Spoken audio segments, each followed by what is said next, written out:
So we are going to need 3 objects. So this is going to be our emitter. By the way, you can do any shape you want. I'm just going to add some loop cuts. The reason for this, every one of these points reflects an emitter, and I want there to be a lot of points. We are going to need a collision object. Let's start with a sphere, and then finally I need my killer plane, which I want to make sure I'm rotating it correctly. Move that off to the side, make it bigger. Emitter, killer, spawner. You've heard of marry, fuck, kill, but have you heard of emitter, killer, spawner? I guess last thing we technically need is a simulation object, so I'm just going to make that a cube. We can call this simulation, and let's get cooking. I'm going to hide everything except for the simulator. Object info, I'm going to bring in the emitter as a relative object. Now you can see that our emitter is over here. I set it to relative so that it kind of maintains all the transforms and all this. And all I want to do is on every single frame, each one of these points again, every single one should be emitting 1 particle per frame. We use a simulation zone, and then we join every iteration with the mesh itself. And if you want them to be like particles or points or whatever, you run a mesh to points. We start with nothing in our simulation zone. So on frame like 0, there's nothing. And then every single frame, I join basically every single vertex as a point, and those are going to accumulate. So even if I play this and it looks like this is not growing,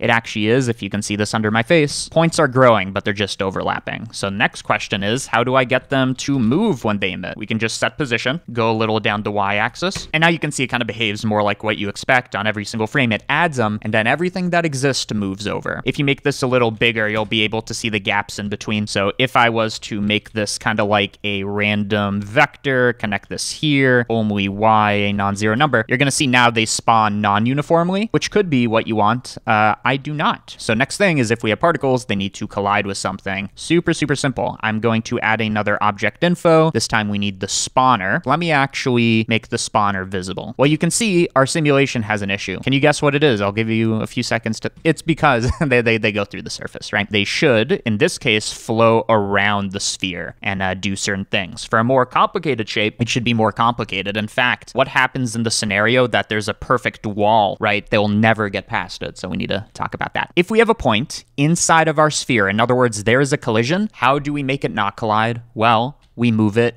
out of the sphere. Like, that's it. So we need to check, is a point in the sphere? And if so, move it out of there. That is a collision detection and resolution. But of course, there's a bit of a question here. Which direction do I move it out? Because there's a lot of options. Imagine that we look at this point over here. First of all, which way should we move to get it out of here? Well, of course, I'm going to move it this way and not that way, right? That seems weird. You want to move it outside by looking at the nearest surface points. I'm looking at what is the fastest way or the minimum distance that I can get out of here, because more than likely, this was basically the way that it came in. But then how do I know if a point is inside or outside? So we know what we need to do, but when do we need to do it? Let's say we have a point over here that we know has not collided. Here's how we check. We look for the nearest surface point, which in this case means what is the fastest way I can enter? And that will map to a point, right? So this is the place where it can enter most quickly. You'll notice that at this surface, like at the polygon that this represents or whatever, there's going to be a surface normal that basically tells you which way is pointing outwards on the mesh. If these arrows do not align, as they do in this case, the point must be outside of the surface. Whereas in this case, the normal points this way, and both arrows are together. So if the arrows are together, both vectors, it's inside, otherwise outside. Sample nearest surface of the spawner, again, set to relative, and I need to know 2 things. 1, what is the nearest point where I can enter or exit? And second of all, what is the nearest point's normal? Because again, we're comparing both these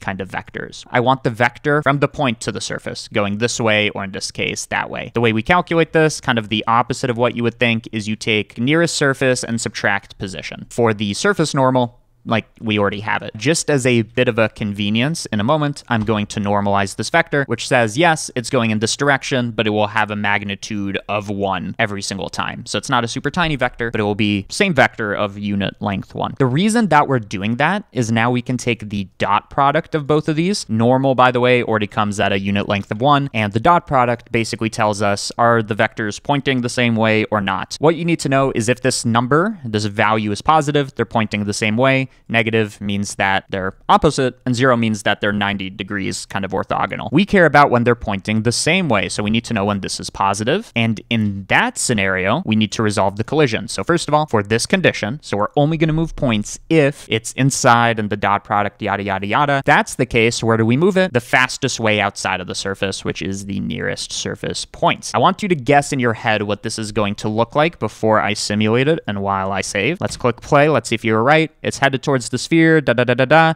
And then, just like that, that's literally all it took. We now have surface collision. However, you might notice that there is an issue here. I'm going to show you the issue by taking our emitter. I'm going to make it a bit smaller. You're going to see that some of these points wrap around, but you can imagine there's probably some points here that are stuck. They're going against a wall and there's no way around it. But basically the scenario we're trying to avoid is imagine that it wasn't a sphere but a plane. How is it going to get past it? It's just going to go into the surface and we're like, okay, it's a collision, move it back out. But then it goes back in, collision, like it can never learn from its mistakes is a good way to think about it. There are two things we can do about this. The first one is instead of just kind of doing the naive method of looking for the nearest surface point where it's just going to most likely keep making the mistake depending on the normal, we can do this and then give it a tiny bit of a nudge. This will help in many cases depending on which way the wind is. It's not a guarantee. Under this condition, I want to offset by the normal. This is going to cause an issue. Can you think of what it is? Let's see. It's going to...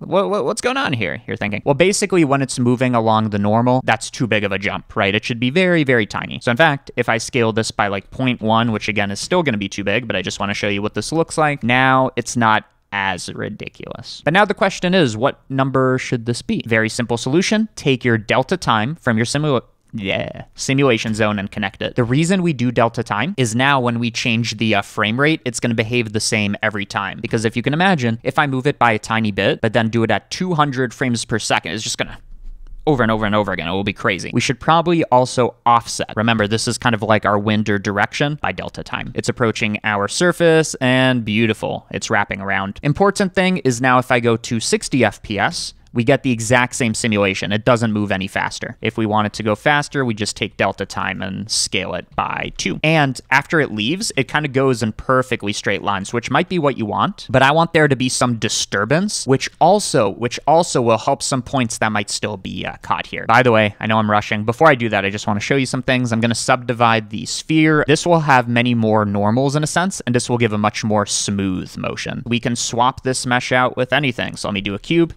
This is actually the issue I'm going to be talking about. We can't move through it. However, if I just turn it a little, we can have it crawl up. Let me help it a little.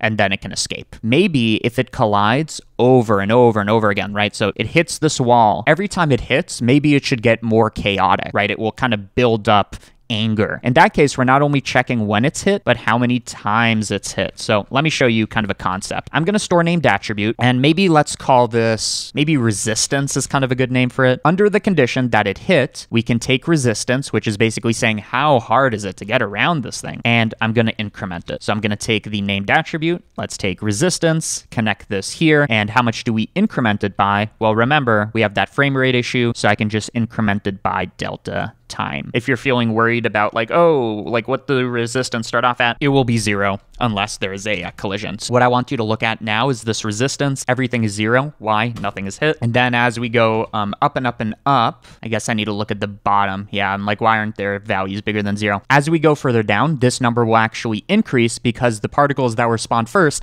had more time to hit it again and again and again. It should kind of move in a bit of a random direction. Now let me think about how I want to do this. Well, let's kind of take the naive approach for now. We'll see if we don't like it. What I'm going to do is, again, under the condition that there's been a collision, it's going to go basically to the surface like we talked about. It goes to the nearest surface and it moves a little bit on the normal. But now I want to say also maybe kind of veer to the right. Just, you know, try something different. And we can simulate that by taking our offset and just adding a little random nudge. It can go between -1 and 1. That's probably too big, isn't it? So maybe let's scale that. Basically what I'm saying is connect the resistance to the scale. So as resistance accumulates, it's going to scale the randomness and contribute more and more and more. So what we hope for now is that can kind of navigate, maybe a little too much, but it can navigate its way around. Now, one thing you might find interesting is, let's kind of play this in slow-mo. So it's going to gain a bit of resistance on collision, but then you're going to notice, okay, so looking scattered, but then it kind of forms these perfectly straight lines, almost like the point is copying its predecessor. This is basically because we are picking a random number, but that number never changes. And in fact, I want it to be kind of like Brownian motion, kind of like diffusion of a gas, if you know what that means. Which means that this random number should change every single frame. It's not going to be the same. And now we're going to get something even more chaotic, but look at that. It's doing the do.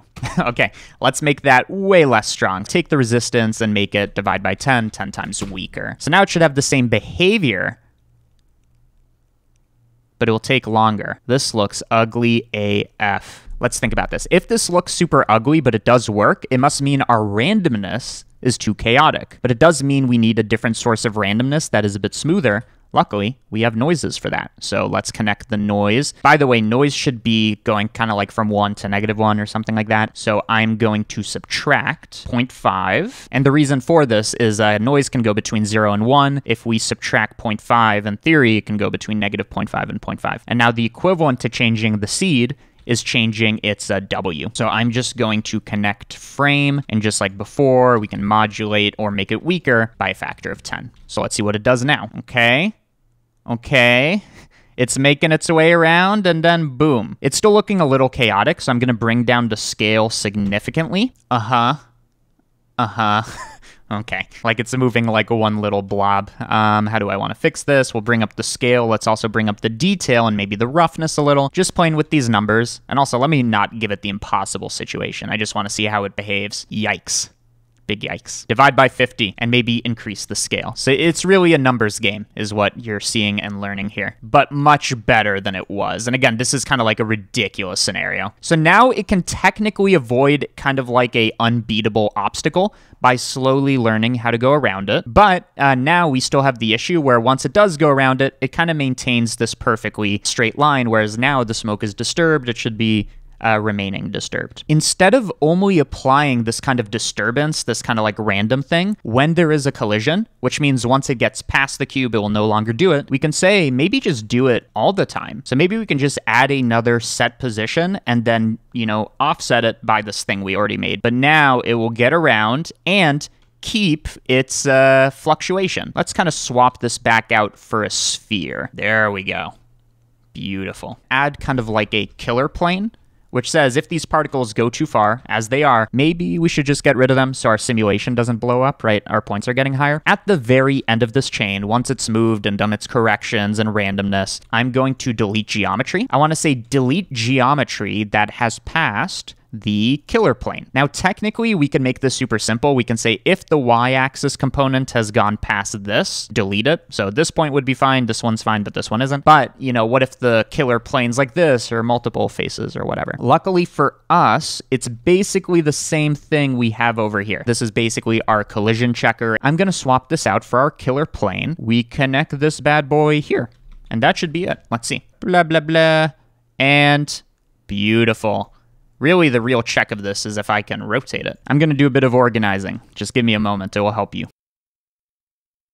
Okay, so here's what's going on. Basically, we have our emitter. At the beginning of the simulation, we say, join these, add more emitter particles or points, and start sending them over to the right in whatever direction. After this happened, did it collide with our mesh, in this case, the sphere? If so, update the resistance and also move things a little. We also add a bit of random motion, and then we delete. Hopefully this makes it a bit more readable. You can screenshot that if that helps you. Before we add any more logic to this, maybe we should think about how do we make this look cool, right? There's no shading or anything going on here. If I go to rendered mode, by the way, you're going to see absolutely nothing. because it's a point, which renders only in cycles. If you wanted to render an Eevee on every single point, you need to instance a sphere or something, and that'll be very slow. So maybe at the end here, now that we're seeing it and every point looks a bit too big, just scale them down as a post effect. There's no reason to add that to the simulation zone. Okay, so now this is finally readable. How did I give the very cool material to these points where it somehow didn't just like glow or whatever, but it knew kind of like what were the difficult points to kind of resolve? Did I not make an attribute for that called resistance? Do you see where I'm going with this now? I can make a material, so we should assign it at the very end. Let's just call it particles, which again aren't actually particles. For this, we can actually inherit an attribute, make sure it's the same name, called resistance. You're gonna see that initially it's the color black. Why is it the color black? No resistance, it hasn't hit anything. But then as it takes longer and longer and longer, you're gonna see it goes from black to gray to white. Let's make it start off as, normally these kind of simulations, they make them blue to indicate it's cool, it hasn't gained heat or friction or whatever. And then it becomes red at the end, and then somewhere in between, you know, it's green, and then it becomes orange. Well, now we have our cool coloring that I made look, you know, decent with a principled BSDF, so now they have shading. I also did some just like ideas of like taking the transmission and bringing them up. You can play with the roughness. And then I also like playing with the alpha, which if you're getting all these glitches, that's because there's a lot of points overlapping, being transparent. You just got to go to light paths, take your transparent bounces, bump that. Additionally, as a final touch, pick these colors, give them a bit of an emission. It should only emit based on this resistance that I can now scale down. So we get a lot of mileage just for kind of this like single attribute. You're also going to notice, and this is where we can really improve, there are gaps between our emissions, because again, every single frame we're adding the emitter and then we're moving it down. And unless we move it incredibly slowly, there are going to be these gaps. Is there a way to kind of add resolution or steps in between the frames? These are called sub-steps. The answer is yes. Literally, all we need to do is we need to say, take everything in the simulation zone and do it twice every single frame. And maybe you want it more than twice. So literally, all you do is you use a repeat zone. I'm going to connect this here, and then I'm going to connect the end of the repeat zone there. So all I've done is I've said simulation to repeat, repeat to simulation. And now everything we did here kind of goes in between inside the repeat zone. You connect that there and replace it. I'm going to put that here. If I do it twice, and there's a bit of an issue that you might notice, good on you if you caught it, but let me just show you. So you can see when we have a repeat zone of 1, we have a gap like this. I'm going to increase the iterations to 2. You can tell that nothing is different. That's actually the point. So we do actually have twice as many points. So if I go to frame 20, we have 5,400 points. If I set the iteration to 1, on frame 20, we have exactly half of that. Why do we not get like half the gap? Well, remember, we're still moving them by the same amount. Now we're just doing it twice. It should be half the amount. In other words, I'll keep this super simple. The number of iterations, so let's say that iteration is 1, should affect delta time, because delta time is saying how much time has elapsed. But if we're taking samples in between frames, then technically we need to make those smaller. You take delta time, you divide it by this number, and you're gonna notice the gaps are tinier. I set it to 3. The gaps are even tinier. Let's just run like a legit simulation. So I'm going to take my emitter. Let's add a loop cut here, here, here, and here, and go a bit insane here where we subdivide it. And hopefully this does not crash the recording. Kind of like 4 times as much geometry on 3 times as many substeps. In fact, for this, I'm going to hit the bake. And actually it's running pretty quickly for what it's doing. Okay, let's see this bad boy. Oh yeah. By the way, as I mentioned, this is going to be an issue with the light paths. Crank the transparent, I guess. Okay, that fixed it. Woo! Yeah, notice how it's like blue in the center, and then as more time elapses, it gets, you know, that's nice. Actually, I think we have the luxury, even since we added so many more particles, to divide the radius by 2, which is kind of a hallmark of how detailed your simulation is. If you want less kind of like magical effects back here, like, whoa, what's going on? That is completely controlled by your noise texture. Okay, so now these are almost straight lines, but you can see there's a bit of disturbance, which is exactly what I wanted. Okay, I'm gonna call this project done, right? There's more for the final version. But now that we're here, let's just kind of make different simulations. One thing I should note is this method prefers closed meshes. It's not necessarily guaranteed. What's going on here? I'm just going to make this a closed mesh. Okay, let's see what it does. It approaches the monkey. It wraps around the monkey. By the way, this one should have many more like areas where it gets caught, especially like the eyelids and all that. Yeah, those should be red sections. So that's actually a great heat map of what's happening. But this is literally mesh analysis. Interesting. So you can see kind of like these flow lines of where things would actually pass if you're like designing a car or something. And with that, I conclude this monster of a tutorial. Hopefully you got some nuggets, some golden nuggets out of it, whether or not you're using it for aerodynamics or something else. The file that we just made that I'll clean up a little is available on Patreon for the patrons. They also saw this video early, and also if you want the very, very cleaned up version I made in the beginning, it's available for like $1.50. Is it free? No, it's $1.50, but check it out.